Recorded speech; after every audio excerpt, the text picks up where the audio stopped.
What's going on, guys? My name's Christian Hanna Horror, and today we're talking about the new Vestron video Blu-ray release of The Wraith.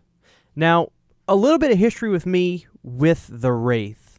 This was a movie I learned about because being an 80s hard rock fanatic, I love the hair metal era, if you will. I listen to that music all the time. It's probably my favorite genre, quite frankly.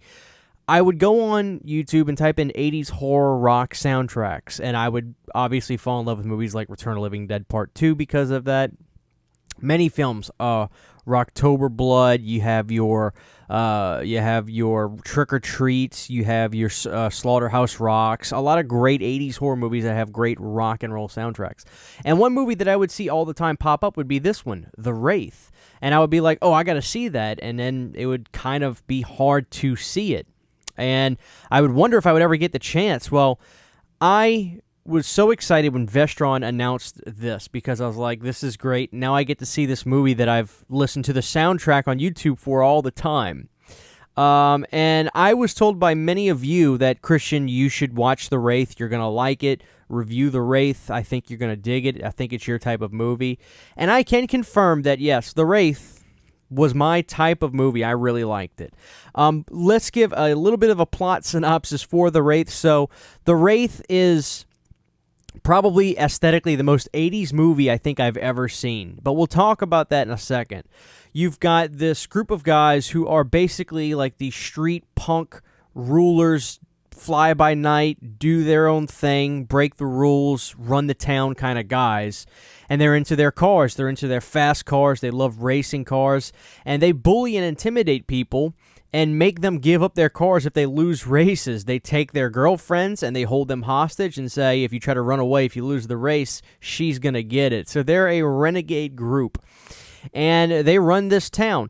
And all of a sudden, during their run of this town that they're in, this really cool, futuristic, crazy-looking car shows up that does not show who it is. It's a mystery person. And then when he does reveal himself, it's this creepy-looking, almost astronaut, 80s synthwave-looking guy who is a force to be reckoned with. And he is known as the Wraith. And the movie basically goes from there. So as I said earlier, The Wraith is probably one of the most aesthetically 80s movies I've ever watched. The movie starts out with great car scenes. They're flying fast. The music's great.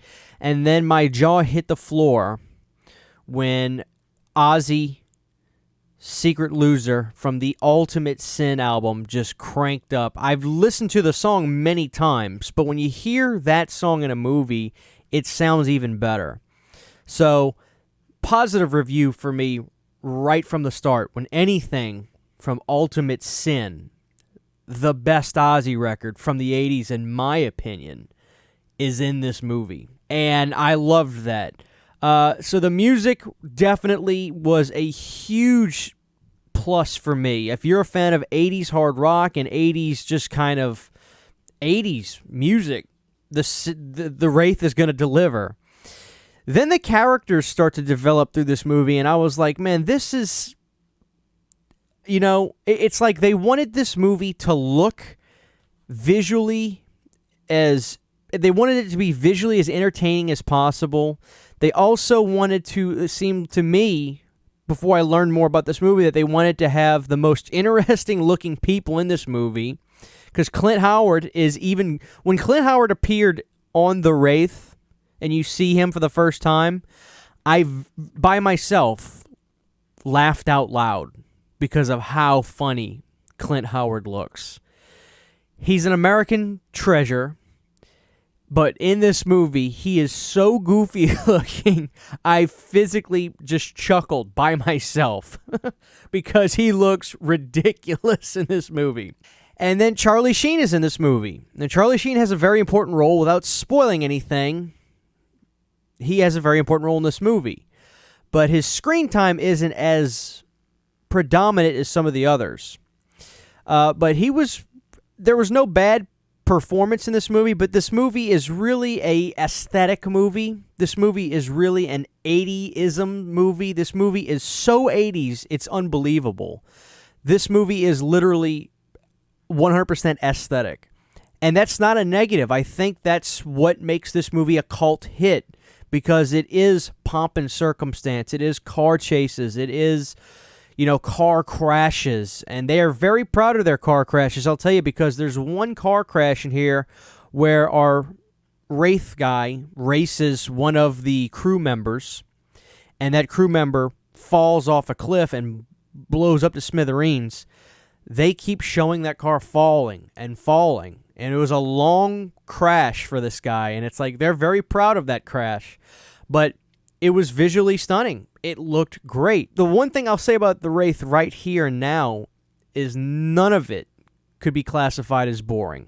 The Wraith was so entertaining, and it makes you very aware what kind of movie it's trying to be, I feel. It's not trying to be this deep-rooted, sentimental, emotionally captivating movie like Silence of the Lambs or something. No, it's The Wraith. It is so 80s. It's in your face.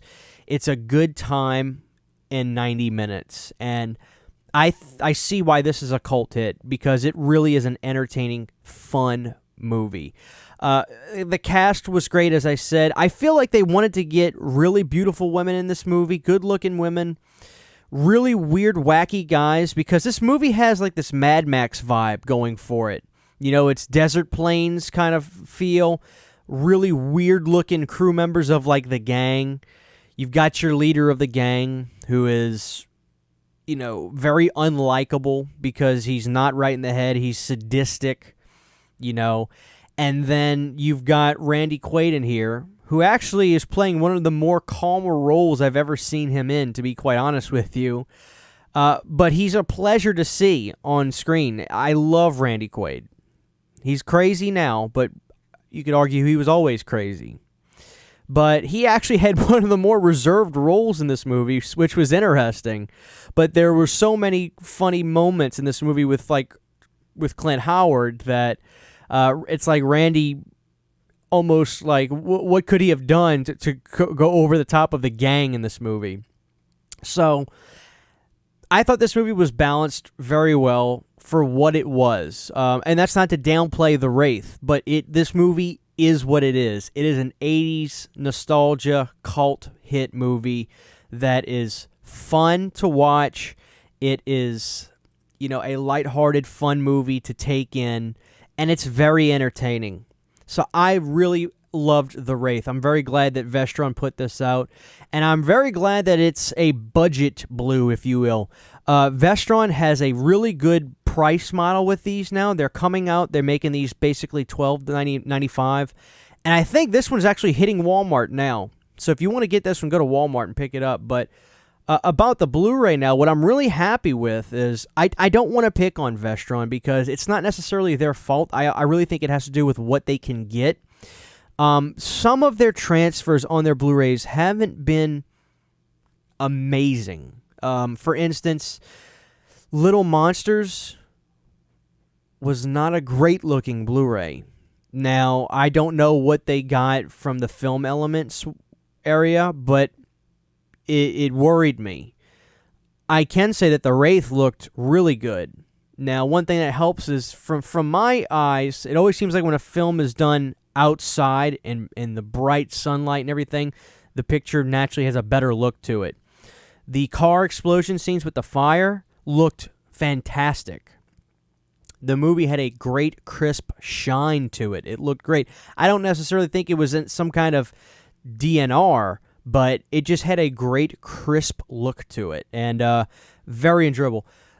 Keep in mind, though, I just finally got new glasses after many years, so everything looks 4K to me naturally in life. So, but I do know that Little Monsters was certainly one of the worst looking Blu-rays that they've done, and I'm not knocking them. It just worries me with Vestron because they don't really explain. Well, was it a Film Elements thing? Did they rush doing this or not? You just don't know really.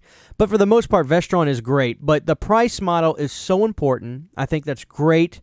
The special features were great on this. There were some great interviews and basically mini making-ofs that answered a lot of questions I've had about this movie for a long time. There are audio commentaries. It's a very full Blu-ray and for the price, you can't beat it. So I'm going to give The Wraith 8 out of 10. I mean, I thought it was... I see why this is a cult movie. It's very entertaining. It's very fun to watch. It's got a mix between that Mad Max feel. It's got a mix between that almost Class of '84 feel with the kids, too, but... It's a car racing piece. It's a supernatural sci-fi movie that tries to have an emotional ending. That I appreciate that they went for that. And then it's just this 80s nostalgia just trip. It was very fun, very entertaining movie. So you guys are right. The Wraith was fun. Definitely pick up this Blu-ray, guys. You will not be disappointed, and the price point is money. $12.95 for this. You can't beat it. I'm seeing these at Walmart, so if you want to go ahead and check yours, go ahead and check it. The Wraith, guys. Glad to have this in the collection. Tell me what you guys think about The Wraith. We'll see you next time.